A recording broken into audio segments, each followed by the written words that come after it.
प्रधानमंत्री नरेंद्र मोदी ने आज वीडियो कॉन्फ्रेंसिंग के जरिए गुजरात के सोमनाथ में कई परियोजनाओं का किया उद्घाटन और शिलान्यास।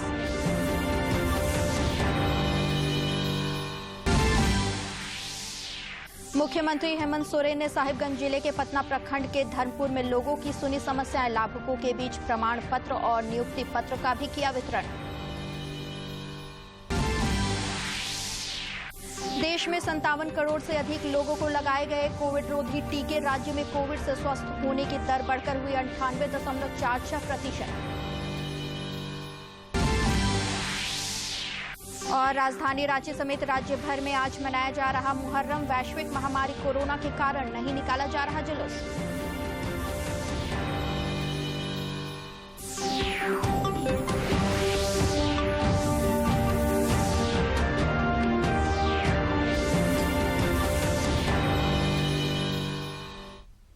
नमस्कार, खबरें झारखंड में आपका स्वागत है। मैं हूं मंजूषा भारद्वाज और समाचारों में आगे बढ़ने से पहले ये संदेश। देश भर में 18 वर्ष से अधिक आयु के सभी लोगों के लिए सरकारी केंद्रों में निःशुल्क टीकाकरण अभियान चलाया जा रहा है। दूरदर्शन आप सभी लोगों से अपील करता है कि कोविड रोधी टीका जरूर लगवाएं। कोरोना महामारी के प्रति कोई भी लापरवाही न बरते। जब तक आवश्यक न हो घर से बाहर न निकले और इन आसान उपायों का पालन करें। मास्क लगाएं, 2 गज की सुरक्षित दूरी बनाए रखें, बार बार हाथ धोएं और चेहरे को साफ रखें। कोविड से संबंधित जानकारी और मार्गदर्शन के लिए राष्ट्रीय हेल्पलाइन काम कर रही है। इनके नंबर है 011-2397-8046 और 1075। इसके अलावा राज्य हेल्पलाइन नंबर 104 डायल कर समस्या का त्वरित समाधान लिया जा सकता है। और अब समाचार विस्तार से। प्रधानमंत्री नरेंद्र मोदी ने आज वीडियो कॉन्फ्रेंसिंग के माध्यम से गुजरात के सोमनाथ में विभिन्न परियोजनाओं का उद्घाटन और शिलान्यास किया। जिन परियोजनाओं का उद्घाटन किया गया उनमें सोमनाथ मार्ग, सोमनाथ प्रदर्शनी केंद्र और प्राचीन सोमनाथ मंदिर का पुनर्निर्मित परिसर शामिल है। इसके अलावा प्रधानमंत्री श्री पार्वती मंदिर की आधारशिला भी रखी। कहा गया है, इसलिए शिव में हमारी आस्था हमें समय की सीमाओं से परे हमारे अस्तित्व का बोध कराती है, हमें समय की चुनौतियों से जूझने की शक्ति देती है। और सोमनाथ का ये मंदिर हमारे इस आत्मविश्वास का एक प्रेरणा स्थल है। साथियों, आज दुनिया में कोई भी व्यक्ति इस भव्य संरचना को देखता है तो उसे केवल एक मंदिर ही नहीं दिखाई देता, उसे एक ऐसा अस्तित्व दिखाई देता है जो सैकड़ों हजारों सालों से प्रेरणा देता रहा है, जो मानवता के मूल्यों की घोषणा कर रहा है। एक ऐसा स्थल जिसे हजारों साल पहले हमारे ऋषियों ने प्रभास क्षेत्र यानी प्रकाश का, ज्ञान का क्षेत्र बताया था, और जो आज भी पूरे विश्व के सामने ये आह्वान कर रहा है कि सत्य को असत्य से हराया नहीं जा सकता, आस्था को आतंक से कुचला नहीं जा सकता। इस मंदिर को सैकड़ों सालों के इतिहास में कितनी ही बार तोड़ा गया, यहां की मूर्तियों को खंडित किया गया, इसका अस्तित्व मिटाने की हर कोशिश की गई, लेकिन इसे जितनी भी बार गिराया गया वे उतनी ही बार उठ खड़ा हुआ। इसलिए भगवान सोमनाथ मंदिर आज भारत ही नहीं पूरे विश्व के लिए एक विश्वास है और एक आश्वासन भी है। जो तोड़ने वाली शक्तियां हैं, जो आतंक के बलबूते साम्राज्य खड़ा करने वाली सोच है, वो किसी कालखंड में कुछ समय के लिए भले हावी हो जाए, लेकिन उसका अस्तित्व कभी स्थायी नहीं होता।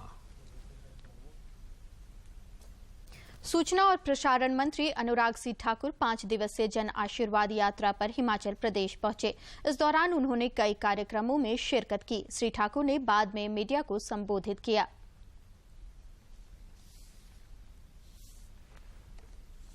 पिछले 2 वर्षों में भी वित्त मंत्रालय के माध्यम से जो भी हिमाचल प्रदेश के लिए संभव हो पाया वो भी किया। 3 तो हमने बजट ही दिए थे, उसके अलावा 6 मिनी बजट दिए जब आपदा का समय आया।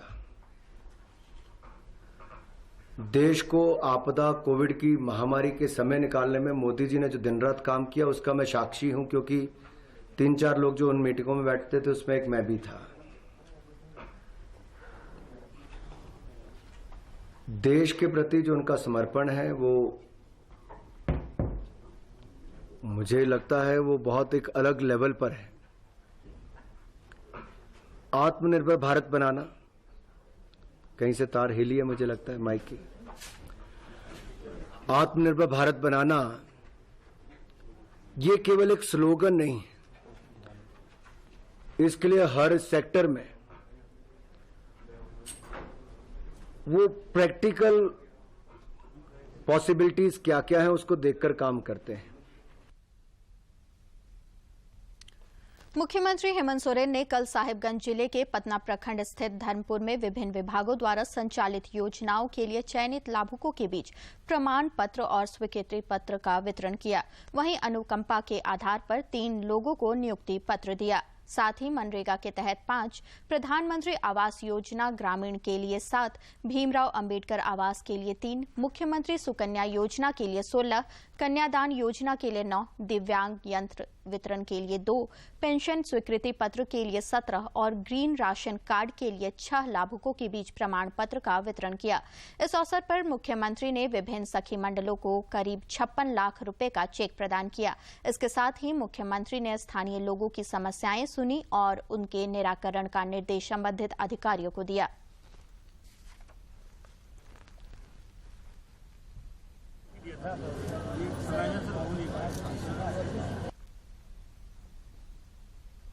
जनजातीय मामलों के केंद्रीय मंत्री और खूंटी के सांसद अर्जुन मुंडा ने कल देर शाम तमाड़ में कार्यकर्ताओं के साथ संगोष्ठी में भाग लिया। इस अवसर पर कार्यकर्ताओं को वैक्सीनेशन और प्रधानमंत्री गरीब कल्याण योजना के बारे में क्षेत्र में जन जागरण अभियान चलाने का आग्रह किया।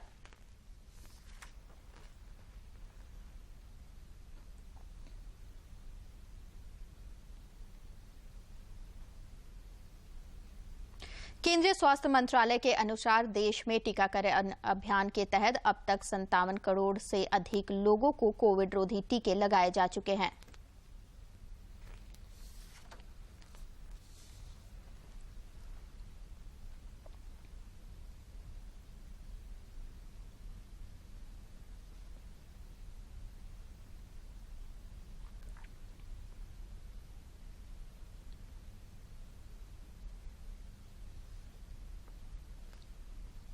इधर झारखंड में पिछले 24 घंटे के दौरान 80,778 लोगों को कोरोना के टीके लगाए गए हैं।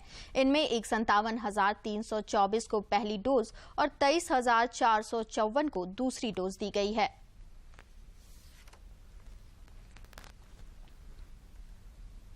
देश में पिछले 24 घंटों में कोविड-19 के 36,571 नए संक्रमितों की पहचान हुई है। केंद्रीय स्वास्थ्य मंत्रालय के अनुसार देश में वर्तमान में सक्रिय मामलों का आंकड़ा 3,63,605 है, जो पिछले 150 दिनों में सबसे कम है। इधर झारखंड में पिछले 24 घंटे के दौरान 23 नए कोरोना संक्रमित मिले हैं, जबकि 25 लोग स्वस्थ हुए हैं। स्वास्थ्य विभाग के अनुसार राज्य में कोरोना संक्रमित सक्रिय मरीजों की संख्या 223 है। राज्य में कोविड से स्वस्थ होने की दर बढ़कर 98.46% हो गई है।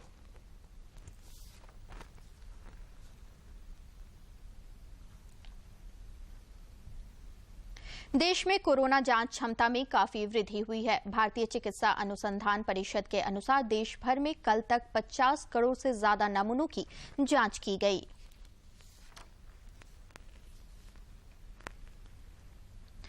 खूंटी जिले में पहली बार सड़क दुर्घटना में घायल परिवार को इंश्योरेंस कंपनी को 18 लाख रुपए का भुगतान करने का फैसला व्यवहार न्यायालय ने सुनाया है। 4 साल की लंबी लड़ाई लड़ने के बाद न्यायालय के फैसले के बाद इंश्योरेंस कंपनी ने अब पीड़िता को 4 गुना अधिक रकम देगी।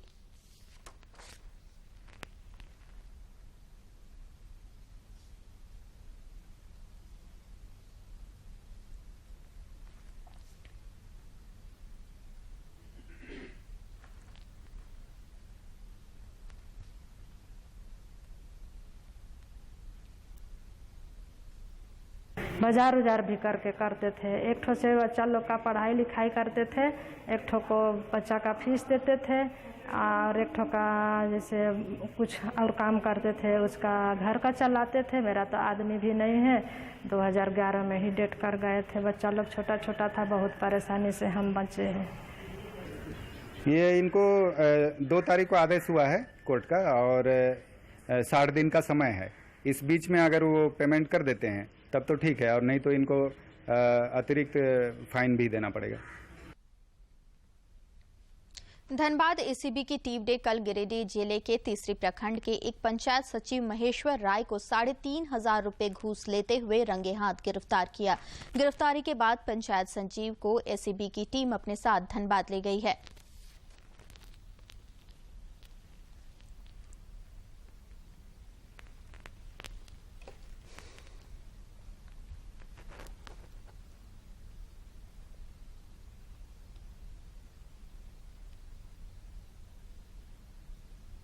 रक्षा अनुसंधान और विकास संगठन डीआरडीओ ने रडार खतरों से भारतीय वायुसेना के लड़ाकू विमानों की सुरक्षा के लिए उन्नत चौफ तकनीक विकसित की है।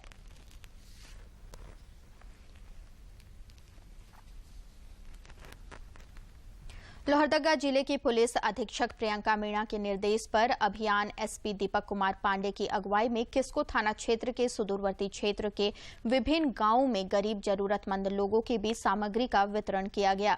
मौके पर अभियान एसपी ने कहा कि पुलिस प्रशासन का हमेशा प्रयास रहा है कि क्षेत्र के गरीब, असहाय, वृद्ध एवं जरूरतमंद लोगों की समस्याओं का निदान किया जाए।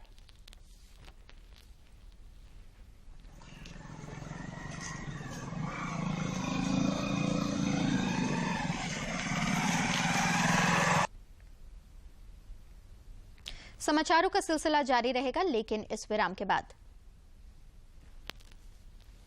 आज जो माहौल है, 4 बातें खासकर इसमें ध्यान देने की जरूरत है। पहला ये कि हमेशा मास्क का इस्तेमाल करें, हाथों का सैनिटाइज करें, 2 गज की डिस्टेंसिंग मेंटेन करें, वो वैक्सीनेशन, ये सबसे ज़्यादा ज़रूरी है कि हर जो झारखंडी है वो अपने आप को वैक्सीन जल्द से जल्द लेकर के अपना टर्म्स आते साथ उसको करें। और यही एक तरीका है जो हम पूरे झारखंड को कोविड के जो है उससे हम पार लग सकेंगे और उससे सक्सीड कर सकेंगे। जब भी आप ऐसे किसी शख्स को देखेंगे, कभी भी कहीं भी खुद को बोलिएगा, ये मैं भी हो सकता था। हाथी पांव मच्छर से फैलता है और ये किसी को भी हो सकता है। एक बार हो गया तो इसका इलाज बहुत मुश्किल है। हाथी पांव से बचने का एक ही उपाय है, इसे होने ही ना दें। हाथी पांव से बचने की दवा पूरे परिवार के लिए। ये दवा साल में सिर्फ एक बार खानी है। साल की बस एक खुराक, हाथी पांव होगा साफ। सरकारी स्वास्थ्य कर्मी की बात सुने और उनके सामने ही जरूर खाएं हाथी पांव की दवा। नमस्ते सहिया दीदी, इधर कैसे आना हुआ? आपके बच्चों को कृमि मुक्ति की दवा खिलाने के लिए। अरे वाह स्वाति, राजू, बच्चों को खांसी, बुखार या अन्य तकलीफ या कोई और दवा तो नहीं दे रहे हैं? बच्चों, दवा को अच्छी तरह चबाना और पानी के साथ खाना। छोटे बच्चों को दवा 2 चम्मच के बीच चूरा करके ही दें। अगर कृमि मुक्ति की दवा एल्बेंडाजोल लेने के बाद उल्टी, दस्त या थकान हो तो घबराएं नहीं, मुझे या पास के चिकित्सा केंद्र पर फोन करें।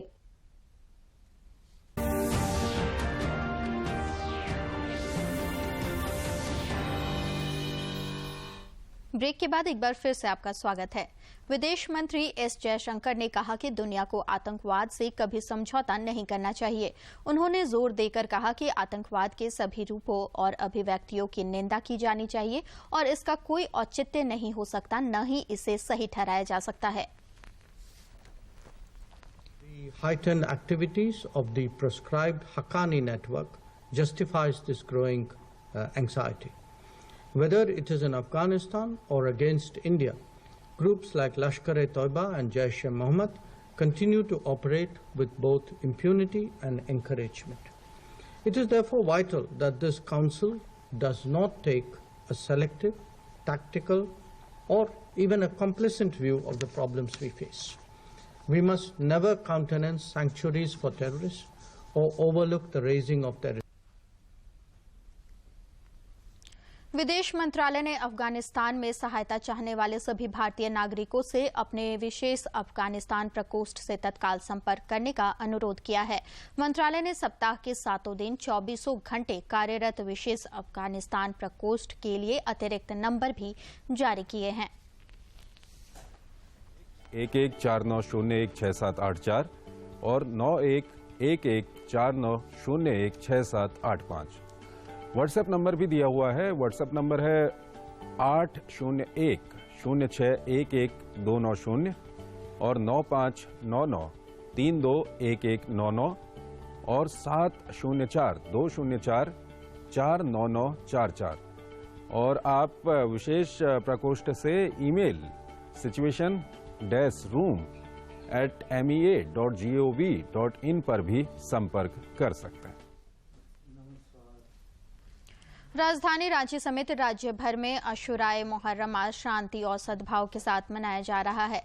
इसी दिन पैगंबर मोहम्मद के नवासे हजरत इमाम हुसैन और उनके साथी शहीद हुए थे। उन्होंने करबला में सच्चाई, पवित्रता और न्याय के लिए अपना जीवन न्यौछावर कर दिया था। कोविड महामारी को ध्यान में रखते हुए ज्यादातर स्थानों पर पारंपरिक तजिया जुलूस बड़े पैमाने पर नहीं निकाले जाएंगे, लेकिन करबला के शहीदों के सर्वोच्च बलिदान को याद करते हुए मजलिस याद धार्मिक बैठक के सीमित संख्या में लोगों की उपस्थिति के साथ आयोजित की जाएगी। इस दौरान कोविड मानकों और दिशा निर्देशों का पालन करना होगा। राजधानी रांची के सेंट्रल मुहर्रम कमेटी के महासचिव अकीलुर रहमान ने बताया कि सरकारी गाइडलाइन का पालन करते हुए इस वर्ष भी राजधानी रांची समेत पूरे राज्य में मुहर्रम का जुलूस नहीं निकाला जाएगा, लेकिन अन्य धार्मिक अनुष्ठान करने पर पाबंदी नहीं है। का जुलूस नहीं निकालेंगे। हाँ, जो धार्मिक काम है, जो सामाजिक काम है, वो सारे काम होंगे, जैसे निशान खड़ा करना, निहाज पर्चा करना इमामबाड़ों में। वो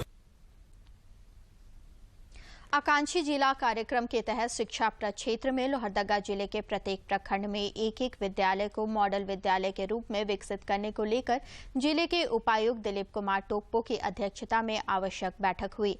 बैठक में सभी संबंधित विद्यालयों के विद्यालय प्रबंधन समिति के अध्यक्ष और सचिव शामिल हुए, जिनके द्वारा अपने अपने विद्यालय में आवश्यक मरम्मती, रंग रोगन, विद्युत, पेयजल, शौचालय समेत अन्य आवश्यक मूलभूत आवश्यकताओं से संबंधित मांग रखी गई।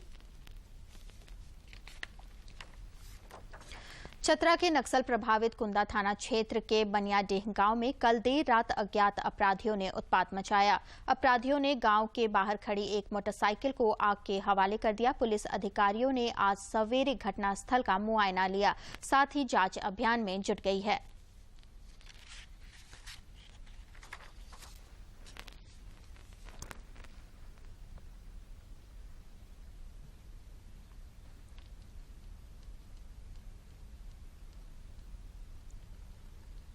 पूर्व प्रधानमंत्री राजीव गांधी की आज पुण्यतिथि है। प्रधानमंत्री नरेंद्र मोदी ने ट्वीट कर उन्हें नमन किया है।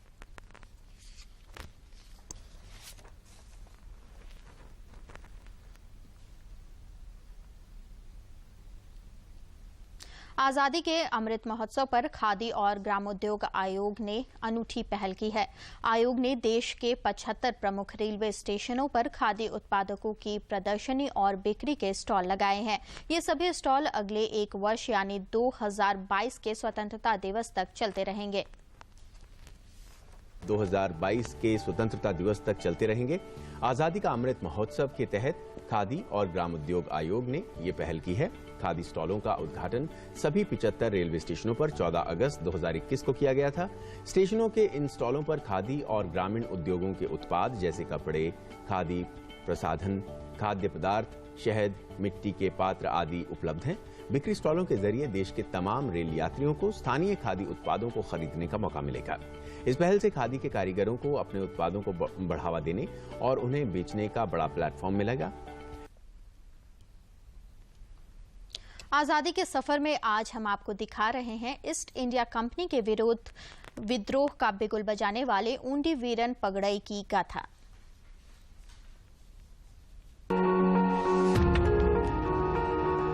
आज की कड़ी में हम भारत के स्वाधीनता संघर्ष के नायकों में से एक ओंडी वीरन और अग्रणी सामाजिक सुधार संगठन ब्रह्म समाज की बात करेंगे। स्वाधीनता संघर्ष के दौरान 1771 में आज ही के दिन भारत माता के महान सपूत ओंडी वीरन पगड़ई शहीद हुए थे। वे तमिलनाडु की वन मैन आर्मी माने जाते थे। ओंडी वीरन ईस्ट इंडिया कंपनी के विरुद्ध विद्रोह का बिगुल बजाने वाले पहले योद्धाओं में से एक थे। ओंडी वीरन का जन्म तमिलनाडु के तेनकासी जिले के संकरन कोविल में हुआ था। वे तिरुनेलवेली क्षेत्र में राज कर रहे बुलितीवन की सेना के कमांडर इन चीफ थे। ईस्ट इंडिया कंपनी ने आरकाड के नवाब से दक्षिणी तमिलनाडु से राजस्व एकत्र करने का अधिकार हासिल कर लिया था। बुलितीवन और उनके लेफ्टिनेंट ओंडी वीरन ने ब्रिटिश आधिपत्य को मानने से इनकार कर दिया। ओंडी वीरन ने सेना का नेतृत्व किया और अंग्रेजों के साथ कई लड़ाइयाँ लड़ी और सभी जीते। மகிமை கொண்ட மண்ணின் மீது எதிரிகளின் கால்கள் மலர் பறிப்பதில்லையடா வீரர்களின் கைகள் வென்று வா வென்று வா வெல்க நாடு வெல்க நாடு வெல்க வெல்கவே। ऐसे ही एक युद्ध के दौरान ईस्ट इंडिया कंपनी ने बुलितीवन को उनके किले से गिरफ्तार कर लिया और उनका सिर कलम कर दिया। ओंडी वीरन को राजा बनाया गया। उन्होंने अंग्रेजों से लड़ाई जारी रखी और बुलितीवन के परिवार की जिम्मेदारी भी संभाली। कुल मिलाकर ओंडी वीरन ने ईस्ट इंडिया कंपनी से 11 लड़ाइयां लड़ी। 20 अगस्त 1771 को तिरुनेलवेली जिले के निकट मानूर गांव में घायल होने के बावजूद ओंडी वीरन ने अंग्रेजों को पराजित किया, लेकिन युद्ध के बाद उस निर्भीक योद्धा ने जख्मों के कारण दम तोड़ दिया। आज भी उनकी याद में मानूर में स्मारक मौजूद है, जो आने वाली पीढ़ियों को उस महान योद्धा के साहस और बलिदान की याद दिलाता रहेगा।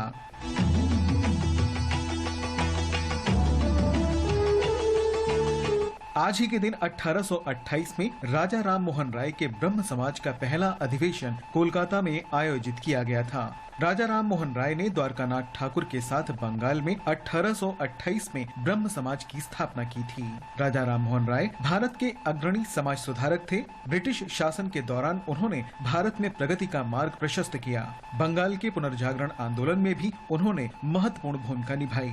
राजा राम मोहन राय को बंगाल के पुनर्जागरण का जनक कहा जाता है। ब्रह्म समाज को भारत में सर्वाधिक महत्वपूर्ण सुधार आंदोलनों में से एक माना जाता है, जिसने आधुनिक भारत की आधारशिला रखी। इस संगठन ने सामाजिक मुक्ति में सक्रिय भूमिका निभाई, जिसमें सती प्रथा, जाति प्रथा, बाल विवाह, दहेज प्रथा का उन्मूलन और समाज में महिलाओं की स्थिति का उत्थान शामिल है। राखी के इस प्यार को एक विश्वास के धागे में पिरोकर रखने को लेकर सरायकेला खरसावां में अनूठी पहल की गई है। यहाँ कुछ महिलाएं गोबर और गोमूत्र से राखी तैयार कर रही हैं। सरायकेला खरसावां में महिला समूह द्वारा दर्जनों संस्थाएं चलाई जा रही है। कोरोना काल में कई परिवार के रोजगार छिन गए, जिससे कई परिवार को भारी नुकसान उठाना पड़ा। इसको देखते हुए आदित्यपुर की रहने वाली सीमा पांडे जैसी महिला ने अपने साथ 20 महिलाओं को राखी बनाने के काम से जोड़ा है, जो आज उनके लिए बड़ा सहारा बना है। ये जब महिलाएं सब मिलकर बना रही हैं, तो हर महिलाओं को इसमें रोजगार मिल रहा है बनाने में, और फिर जब आगे मार्केट में भी जा रहा है, वहाँ भी जो लोग बेच रहे हैं, तो उन लोगों को भी अपना 2 पैसा का फायदा इसमें हो जा रहा है। तो एक एक करके सबको, और जो गौ माता पाल रहे हैं उनको भी मिल जा रहा है इनकम कुछ। इस समूह से जुड़ी महिलाओं का कहना है कि मुश्किल वक्त में उन्हें इस काम से रोजगार भी मिला है और उनकी आर्थिक तंगी भी दूर हुई है। हम लोगों को सीमा मैडम से रोजगार मिला है, और इससे जो है हम लोग को उम्मीद जगा है कि हम लोग को कुछ काम मिला और कुछ पैसे की मदद हो जाएगी। हम लोग को बहुत मुश्किल हो रहा था, तो ये बोले कि हम लोग बहुत महिलाएं अगर मिल जाएं तो रोजगार हम कर सकते हैं, जैसे कि गौमूत्र से, गोबर से, मृतिका से और बहुत जड़ी बूटी से राखी तैयार करेंगे। इन महिलाओं द्वारा प्रकृति को ध्यान में रखकर गोबर, गौमूत्र और बीज से राखी तैयार की जा रही है, जिसे इस्तेमाल के बाद मिट्टी में गाड़ देने पर पौधे भी निकल आएंगे। इस राखी की पड़ोसी राज्य बंगाल और उड़ीसा में भी खूब मांग हो रही है। सरायकेला से अनूप मिश्रा की रिपोर्ट। विश्व जूनियर कुश्ती चैंपियनशिप में विपाशा ने रजत पदक हासिल किया है, जबकि सिमरन और सीतो ने कांस्य पदक जीते।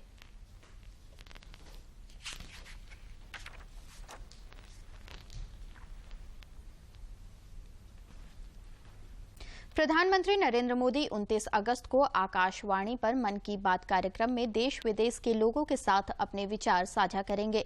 प्रधानमंत्री ने लोगों को ऐसे विषयों पर विचार साझा करने के लिए आमंत्रित किया है जिनके बारे में कार्यक्रम की आगामी कड़ी में वे अपने विचार रख सकें। लोग अपने विचार नमो ऐप या माई गोव ओपन फोरम पर साझा कर सकते हैं। वे टोल फ्री नंबर 1800-117800 पर भी डायल कर दे सकते हैं और हिंदी या अंग्रेजी में प्रधानमंत्री के लिए संदेश रिकॉर्ड करा सकते हैं। फोन लाइन 26 अगस्त तक खुली रहेंगी। लोग 1922 पर मिस्ड कॉल दे सकते हैं और SMS लिंक प्राप्त कर प्रधानमंत्री को सीधे अपने सुझाव दे सकते हैं। डीडी झारखंड अब आपके लिए हर रविवार शाम 5 बजे संताली समाचार पत्रिका पेश कर रहा है। इस 15 मिनट के संताली समाचार पत्र में आपको हफ्ते भर की खबरों का सार मिलेगा। साप्ताहिक समाचार खबर संथाली, जिसमें आपको अपनी भाषा में समसामयिक गतिविधियों और कला संस्कृति से जुड़ी खबरों की बहुरंगी छटा देखने को मिलेगी। डीडी झारखंड के इस नई शुरुआत का आप भी हिस्सा बने और निज भाषा में समाचार देखें। तो याद रखिए, दिन रविवार, समय शाम 5 बजे। और अंत में मुख्य समाचार एक बार फिर।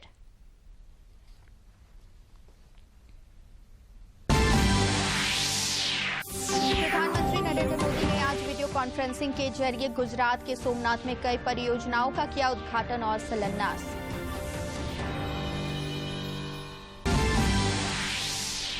मुख्यमंत्री हेमंत सोरेन ने साहिबगंज जिले के पतना प्रखंड के धर्मपुर के लोगों की सुनी समस्याएं। लाभुकों के बीच प्रमाण पत्र और नियुक्ति पत्र का भी किया वितरण। देश में 57 करोड़ से अधिक लोगों को लगाए गए कोविड रोधी टीके। राज्य में कोविड से स्वस्थ होने की दर बढ़कर हुई 98.46%। और राजधानी रांची समेत राज्य भर में आज मनाया जा रहा मुहर्रम। वैश्विक महामारी कोरोना के कारण नहीं निकाला जा रहा जुलूस।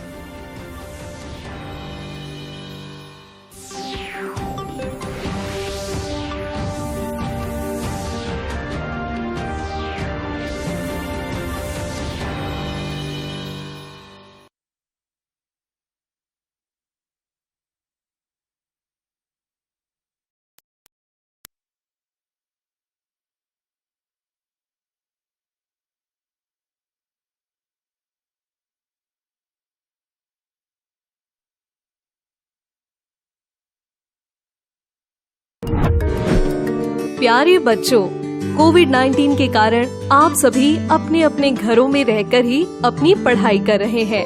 ऐसे समय में आप अपनी पढ़ाई को रोचक तरीके से सीख समझ सकें, इस